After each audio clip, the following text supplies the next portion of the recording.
Good morning, everyone. We'll continue with the lesson, The Dog of Tithwal.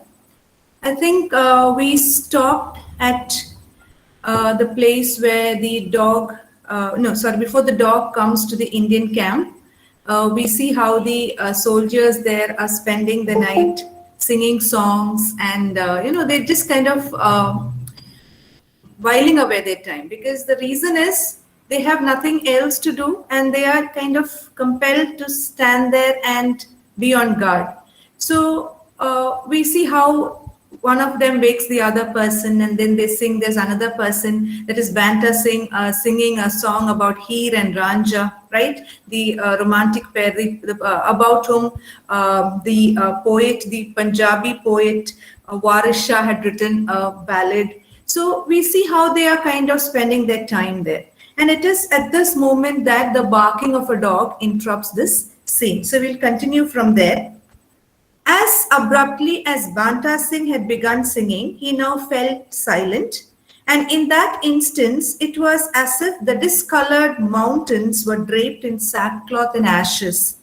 Some moments later, Corporal Hannam Singh, after hurling filthy abuse at an invisible object, lay down. So we see how the Indian camp is like, you have people singing, you have people spelling out expletives, that is, or you can say abuses, and then they're kind of spending their time like that. Suddenly, out of the melancholic air of that last phase of the night, the barking of a dog rang out, making everyone start. Start as if they kind of were shocked or, they were kind of startled. The noise seemed to have come from quite near. Corporal Hannam Singh sat up and said, "Where's he showed up from?" The yelper. Yelper is the reference to the dog. A dog usually yelps, right? The yelping sound that he makes. So he says, where has this dog shown up from? The dog barked again. This time the sound was nearer still. A moment later, there was a rustle in the bushes. Banta Singh rose and walked towards the sound. When he returned, he was accompanied by a stray dog wagging its tail. So we see how the soldiers welcome the dog. You can see the dog just comes in. They're kind of curious to see because they have been without any action. So when they hear the dog barking, they actually want to have some action or they want to have some kind of activity there. So it's Banta Singh actually goes and finds out where the dog is and he comes back with the dog. Banta Singh smiled. "Corporal Saab, when I questioned him, he said, I am Chapad Junjun." So this is Chapad Junjun. Junjun is the name that he gives to the dog. And Chapad is a very, you can say, a nonsense term. It's like kind of making fun, right? So we see how this dog interrupts this pensive scene where people are sleeping, some people are lying down, some people are singing. So the barking of the dog interrupts this pensive scene. And then Banta Singh finds the dog in the bushes and he comes and says that his name is Chapad Junjun. Chapad refers to a nonsense phrase and Junjun is the name that they give him. Everyone laughed. Corporal Hannam caressed the dog. "Come here, Chapad Junjun." The dog, still wagging its tail, went towards Hannam Singh and thinking perhaps that some food had been thrown in its direction, began sniffing the ground. So the soldiers are in very good humor and they're very happy to see the dog, right? And then, they kind of try to call the dog and they speak endearingly to the dog and the dog thinks that he's going to get some food and the dog comes near.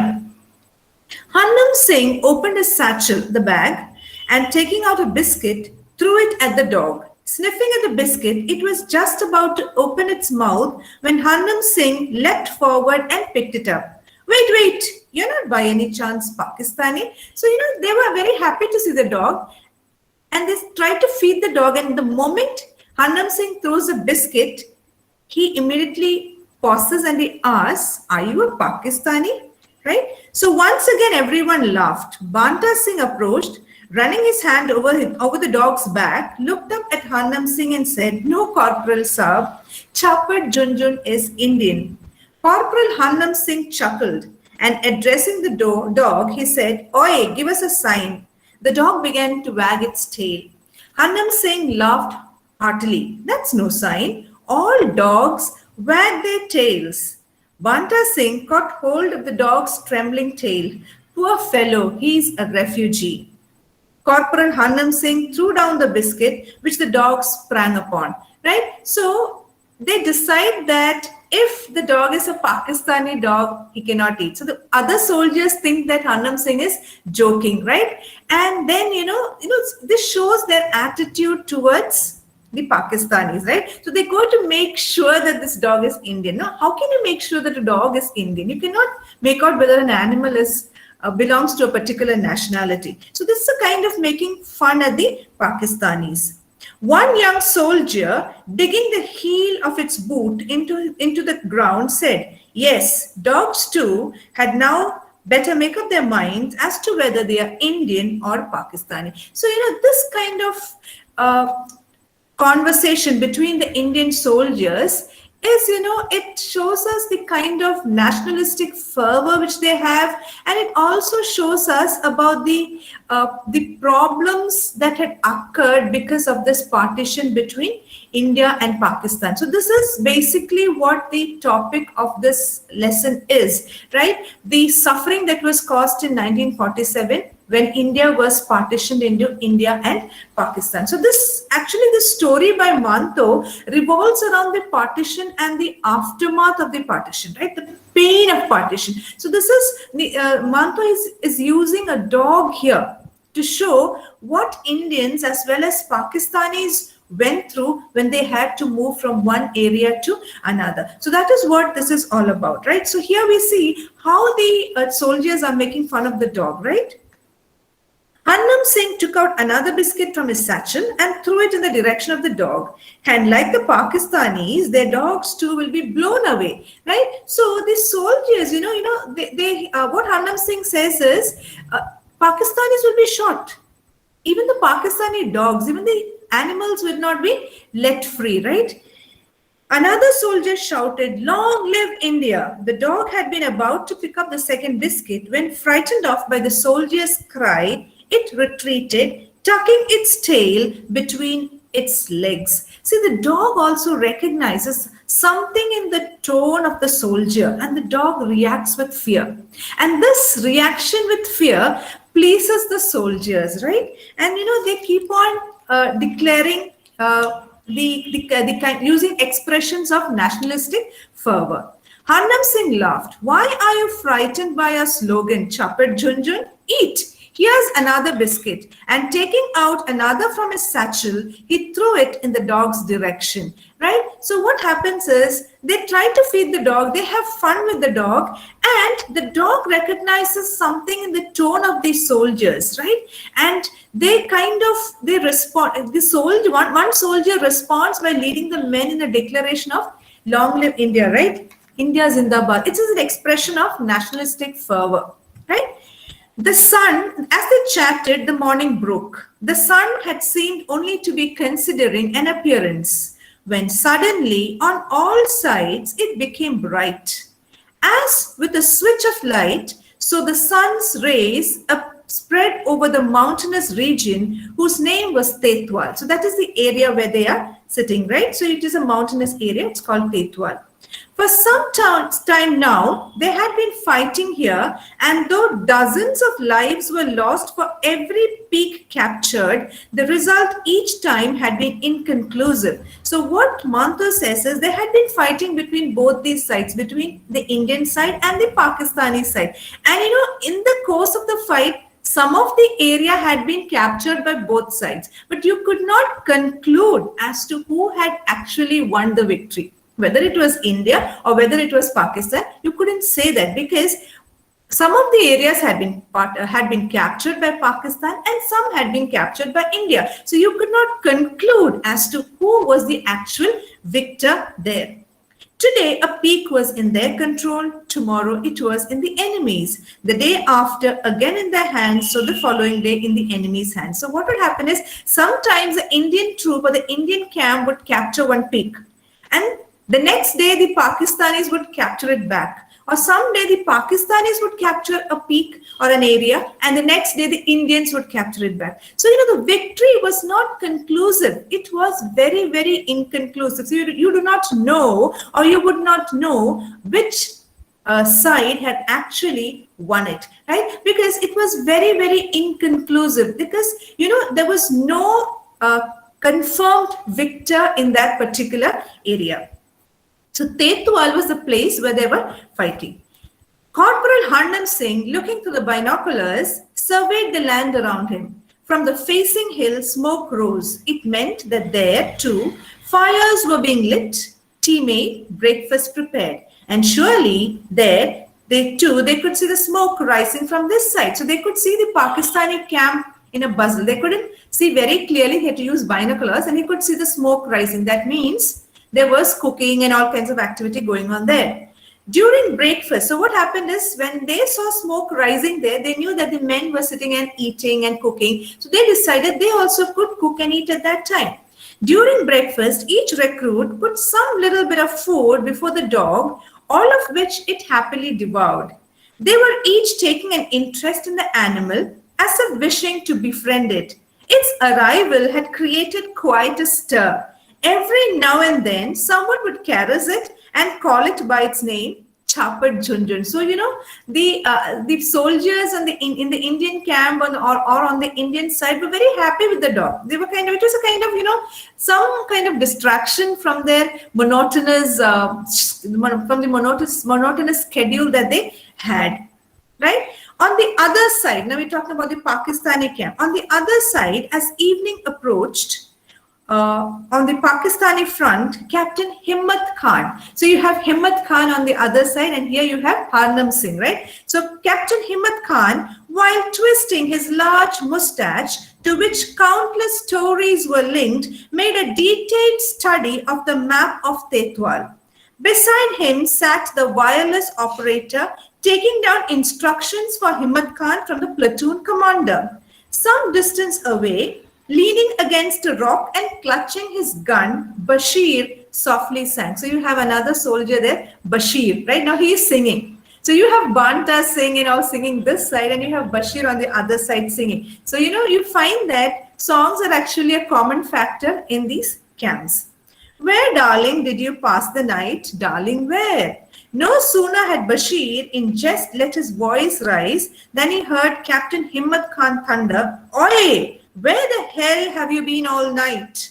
Bashir gazed questioningly at Himmat Khan, but saw that he was addressing someone else. Oi, spit it out. So Bashir saw that his commander, Himmat Khan, was asking somebody, where were you all night? And then Bashir sees, right? Then Bashir saw. Sitting some distance away was a stray dog who only a few days ago had come like an uninvited guest into their midst and proceeded to remain there among them. So this dog comes back. So this dog had actually come to the Pakistani camp a few days ago. It had been there. And then, the previous night it had gone to the Indian camp. So that is why Himmat Khan was asking the dog, where were you all night? Bashir smiled and addressing the dog said, where, darling, did you pass the night? Darling, where? The dog energetically wagged its tail, sweeping it like a broom over the stony ground. Captain Himmat Khan picked up a small stone and threw it at the dog. Bastard, can't do anything but wag his tail. Bashir, suddenly focusing his gaze on the dog, said, what's that around his neck? Having said this, he rose, but no sooner had he done so that another soldier caught hold of the dog and removed the rope tied around his neck. It had been looped through a piece of cardboard on which something was written. Bashir approached and took the piece of cardboard. Chapad Junjun. What's this about? So you know what? Banta Singh had actually made a sign with the dog's name on it. And he had also given the information that it's an Indian dog. He had hung it around the neck of the dog. So Bashir finds it and Bashir reads, Chapad Junjun, what's this all about? Captain Himmat Khan gave his large fabled mustache a firm twist. It must be some code word. Then turning to Bashir, he said, is there anything else? Bashir replied, yes, sir. It says, this is an Indian dog. So that is what Banta Singh had written. Chapad Junjun, this is an Indian dog. Captain Himmat Khan began to think, what does it mean? What did you read earlier? Chapad? Chopper Junjun, Bashir answered. One soldier, seeming to speak from great knowledge, said, therein lies the truth of this all. Captain Himmat Khan concurred. Yes, it seems definitely to be that way. Once again, Bashir read aloud, Chopper Junjun, this is an Indian dog. So, they're trying to make sense of what this says because choppered is not an actual word. It's a nonsense term. So, they're not able to understand what it is. So, they're wondering whether it's some kind of code because there's already the term, this is an Indian dog, right? So, they're always very suspicious of something that comes from the Indian camp because that is how they have been taught to view each other. Captain Himmat Khan took the wireless set, placed the headphones on his ears, and began to speak to the platoon commander about the dog, how it had come among them, stayed with them for many days, then suddenly vanished one night, and how it had now returned with a rope tied around its neck to which a piece of cardboard was attached, and on which he repeated this for the commander some 3 or 4 times. These words appeared, Chopper Junjun, this is an Indian dog. But no explanation was forthcoming. So now he tries to explain to the platoon commander about this dog, which had come to their camp a few days ago and how it had stayed with them. Then it had vanished one night and then it had returned with this sign around its neck stating that it was an Indian dog. But there was no explanation. He kept on repeating these words, Chopper Junjun, this is an Indian dog. They were not able to make any sense of what these words meant. Bashir sat to the side with the dog, now caressing it, now threatening and frightening it. He questioned it about where it had been all night and who had tied the rope and piece of board around its neck, but he received no satisfactory answer. The dog, in reply to his questions, simply wagged his tail. At last, Bashir became angry and gave the dog a violent shake, causing it to whine in distress. After his conversation on the wireless set, Captain Himmat Khan sat for some moments closely studying the map of Tithwal. Now, Bashir kept on asking the dog where it had been, and he wanted to know, as if the dog would speak. It was very stupid of him. But, he keeps on asking the dog, like, where have you been? And he keeps on threatening the dog, sometimes, behaving lovingly to the dog. And the dog is not able to answer. Dog keeps on wagging its tail. And then when Bashir gets angry, the dog becomes very restless. The dog becomes, it starts whining in distress. And then Captain Himmat Khan has this, he has this feeling that this is some code language. So he takes the map and he studies the map of Tithwal. He was wondering, from where the attack is going to come. Then he rose purposefully and tearing off the lid from a cigarette packet, he handed it over to Bashir. Here, write on this. Now he tears a cigarette packet and tells Bashir, come on, write on this. So Bashir, taking the lid, asked, what should I write, Captain Saab? Captain Himmat Khan, twisting his mustache, began to think, write, just write. He took a pencil from his pocket and gave it to Bashir. What should you write? Bashir put the pencil to his lips and began thinking too. Then uncertainly he muttered, Sapad Sunsun. So now they have said Junjun. So now the Indians have said Junjun. So what does the Pakistanis say? Sunsun. So they renamed the dog Sunsun, right? And they say Sapad. That's also another nonsense term. At once, Captain Himmat Khan was satisfied. In a decisive voice, he said, that's all right then. The answer to Chopper Junjun can only be Sapad Sunsun. And they won't forget it in a hurry. Those Sikh mothers, pressing their pencil against the lid of the cigarette box, Bashir wrote, Sapad Sunsun. Right? So, what happens is, when they discover the sign around the dog's neck, they ponder. They wonder whether it's a code, And even when this Captain Himmat Khan reports this incident to the platoon commander ignores the report because he doesn't find any meaning in it, right? He is correct because the report is not of any tactical significance. And what he implies is Himmat Khan's failure to investigate and he says there's a lack of discipline in the ranks. The soldiers are also bored. And they feel that their presence is also meaningless. So what they do is they try to rename Junjun, and they put a sign around the neck of this dog saying that he's Sun Sun, a Pakistani dog, right? So, and they send the dog back to the Indians. "You bang on memory," Captain Himmat Khan exclaimed and let out a loud laugh. "Write Sapat Sun Sun and write this too. This is a Pakistani dog." Captain Himmat Khan took the lid from Bashir, punched a hole in it with a pencil, and looped the rope through it. Then, advancing on the dog, he said, "Here, take it to your offspring." He says offspring means your relatives or your, the children that are born to your offspring actually means that. So he equates the Indians to dogs. All soldiers laughed uproariously. Captain Himmat Khan tied the rope around the dog's neck, who all this time had continued wagging its tail. Poor thing, it knows only to wag its tail. Then he gave it something to eat and, adopting a grave counseling tone, said, "Look here, friend, do not betray us. Keep in mind that the punishment for betrayal is death. So if you betray us, the punishment that you're going to get is death." The dog continued to wag its tail. When it was fully fed up, Captain Himmat Khan, leading it by the rope, pointed its snout in the direction of the single trail leading off the mountain and said, "Go on, deliver our letter to the enemy, but remember, come back. This is your officer's order," right? So the dog trots. So he, Captain Himmat Khan himself sends Junjun back to his family. Family is, he refers to Indians as dogs, and he urges him to take the message to the enemy, and the dog trots off. Captain Himmat Khan raised his gun and fired a shot into the air. Why does he do that? He's bored. So he simply fires a shot. Though the shot and its echo were heard on the Indian side, their meaning was elusive. So people on the other side of the Indians, they heard the shot, but they never understood what it meant. There was no clarity in it. What was the reason for the shot? Corporal Hanam Singh, for some reason, already irritable. So now come back to the Indian side. He's already, here you have Corporal Hanam Singh, who is very, very irritated, right?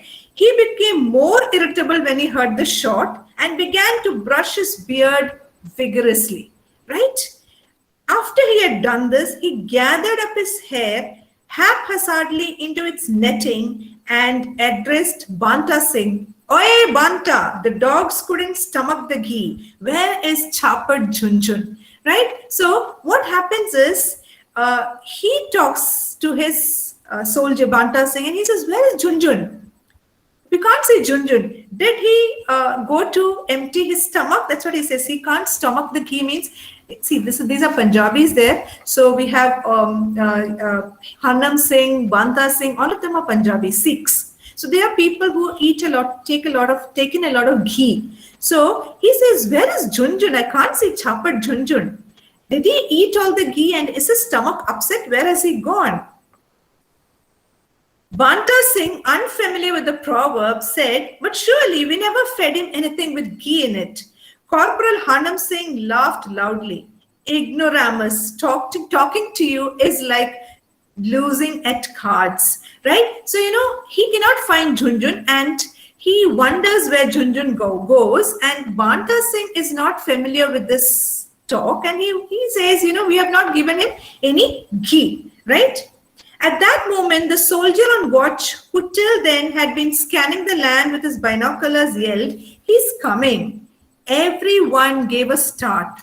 "Who?" Corporal Hanam Singh asked. "Chapad Junjun," the sentinel replied. "Who else?" "Chapad Junjun," Corporal Hanam Singh exclaimed, sitting up. "He's coming?" "Yes, he's coming." Corporal Hanam Singh took the binoculars from the sentinel and peered through them. "He is coming here, the rope still around his neck, but he is coming from the other side, the enemy side." And directing a foul expletive at the dog's mother, he took aim and fired. Right? You know what happens? He feels that there's something wrong. The dog is coming from the enemy's territory. And even though the dog is harmless, he feels that there's something wrong with the dog and he fires. The shot missed, but sent some stony fragments flying before sinking into the ground. The dog froze in alarm. On the other side, Captain Himmat Khan, peering through his binoculars, saw the dog standing still on the trail. When another shot came, it put its tail between its legs and, turning on its heels, began running to the opposite direction towards Captain Himmat Khan's camp. Himmat Khan yelled loudly, "The brave are not afraid, turn back." And to send it into the other direction, he fired another shot. So you know what happens? The two sides exchange fire, right? And and the dog is caught in between. And it's kind of it is very when you look at the whole situation, you understand what actually the Pakistanis and the Indians who were caught between this partition drama had to face. From one end, from one side to the other. The Muslims had to go back to Pakistan, the Hindus had to come back to India, and this was their predicament. The dog also caught between both these forces, right? So both forces are kind of bitter against the dog, or you can say, totally against the dog. So when Junjun comes around the hill where the Pakistanis are entrenched, Himmat Khan, or Corporal Himmat Khan, is so angry. He shoots at the dog and he hits some stones. And then the dog naturally gets afraid. The dog continues to run. And then you see the Captain Himmat Khan on the other side. What does he do? He shoots at the dog. And there is this exchange of fire between both these forces. And who is terrified? The dog is terrified, and the two opposing soldiers on each side, they enjoy scaring the dog, right? So what happens is the dog keeps on running here and there.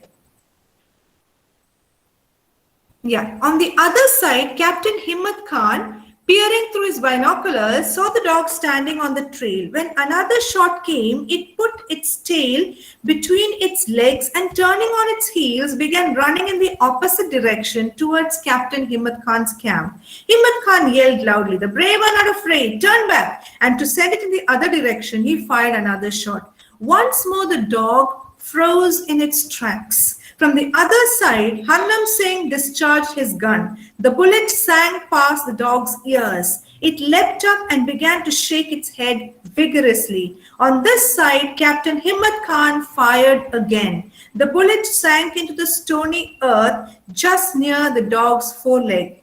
Panicking, it ran now in this direction and now in that. Its panic was, for both Himmat Khan and Hannam Singh, each in their respective positions, a source of great amusement, and they began to chuckle. So they began to enjoy this. They enjoyed scaring this terrified dog. When the dog began running in this direction of Corporal Hannam Singh, the corporal lost all temper and, uttering a gross obscenity, took a careful aim and fired. The bullet hit the dog's leg, and a sky-rending shriek was heard. The poor dog was hit in its leg, and it starts wailing in despair and fear. The dog swiftly changed directions and, limping along, made for Captain Himmat Khan's camp. Now fire came from this camp, and accompanying it, Himmat Khan yelled, "The brave care not for wounds, take your life, go thither." The dog, alarmed by the fire, turned in the other direction. One leg was now useless. With the help of its remaining three, it dragged itself a few paces in the other direction when Corporal Hannam Singh took aim again and fired. It collapsed then and there lay in a heap. Captain Himmat Khan said with sadness, "Cha, poor fellow, another martyr." Corporal Hannam Singh, running his hands over the still, warm barrel of his gun, said, "He died that death that is the dog's alone." Right, So the two opposing soldiers shot at the dog until Hannam Singh fatally wounds the dog. Right? And it was when the dog was coming towards the Pakistan camp, Captain Himmat Khan would not let the dog come to the Pakistan camp. He keeps on telling the dog, "It is your duty to go forward to the enemy camp," right? So, we understand that in Himmat Khan's mind, There was this fanaticism, right? He was not being rational. There was no reasoning within him. He was typically, or or you can say fully fanatic. And he just was pushing the dog towards the enemy camp, right? You see how this wounded dog drags himself towards Corporal Hannam Singh, right? But Hannam Singh has no mercy. He shoots and kills the dog, right? And he even says, that this dog dies a dog's death. And what does Captain Himmat Khan say? He says that the dog was a martyr. So this is actually a story wherein Saadat Hasan Manto is trying to portray to us the kind of problems and pain that Pakistanis and Indians underwent when this partition came into being. They had to move from one area to another, and because of that, it was a terror from many of them, right? For many of them. We see here the mountains in Tithwal are very calm, very beautiful, right? But you see the soldiers there, they're very much determined to kill, right? So, they were not able to adapt to their peaceful surroundings. They were not able to, internalize the peaceful surroundings that were there around them. Instead, they always remain combative. They're always trying to compete with each other. So, when Junjun enters the story, we see that the soldiers have been inactive for some weeks, right? There has been no progress that has been made on either side. So it is you can say it's a kind of dangerous idleness, because dangerous idleness would soon, it's a kind of harbinger. You can say it is something that prompts death to come, right? So they have nothing to gain by exchanging fire, but they keep on, letting off ritual shots daily. And they're not able to destroy each other. So what do? They destroy this harmless dog. And this dog is an element of nature. And because this dog is the only victim that's available, Junjun or Sunsun, whatever we want to call him, becomes a casualty of the soldiers' need to satisfy their bloodlust. So what we understand is humanity or humans have a kind of brutality. And they always try to visit this brutality upon nature. They don't want to simply scare the dog and make him run in terror. They have to destroy the dog. And that is why, first Himmat Khan wounds the dog, and then he kills the dog. So, he's trying to prove that human beings actually are, deep killers within them. So they have this desire to kill, right? And Hannam Singh, who's shot, kills the dogs, it's as though he's trying to blame the Pakistani forces, right, for the death of the dog, right? He died a dog's death. So, he's actually addressing the Pakistanis, the dog. He calls the Pakistanis dogs. And even the Pakistanis would tell Junjun, go to your offspring. So they kind of throw bad words or abusive words at each other. See, both these sides, both the Pakistani side as well as the Indian camp, they don't understand that they have acted very cruelly and very absurdly. It's a very harmless creature. They have no regret for the killing, because for them it is just kind of an act of war, right? So this particular idea that Manto is trying to prove is that, men are alike, right? Men are alike, but men can never accept each other. It has been actually instilled into their hearts that the other person is the enemy. So when you cannot kill the enemy, you kill something that represents the enemy. So that is what this particular story is all about, because we actually talk about the historical context here, the partition of India, which is actually the explanation to this entire story, which I will continue in the next class, because it's quite a long aspect to discuss, the partition of India. So now I've just talked about the nature of humankind, how humans try to act against nature. Right, so that is the kind of brutality that is there within human beings. That's what I've tried to bring out now with respect to the killing that we saw right now, the killing of the harmless dog. But behind all this, or between the lines when we read the story, we understand that it is the partition of India, the conflict that arose after the partition of India, which is actually the historical context for this particular story, the Dog of Tithwal. I'll discuss that in the next class. Do you have any questions now? If not, thank you very much.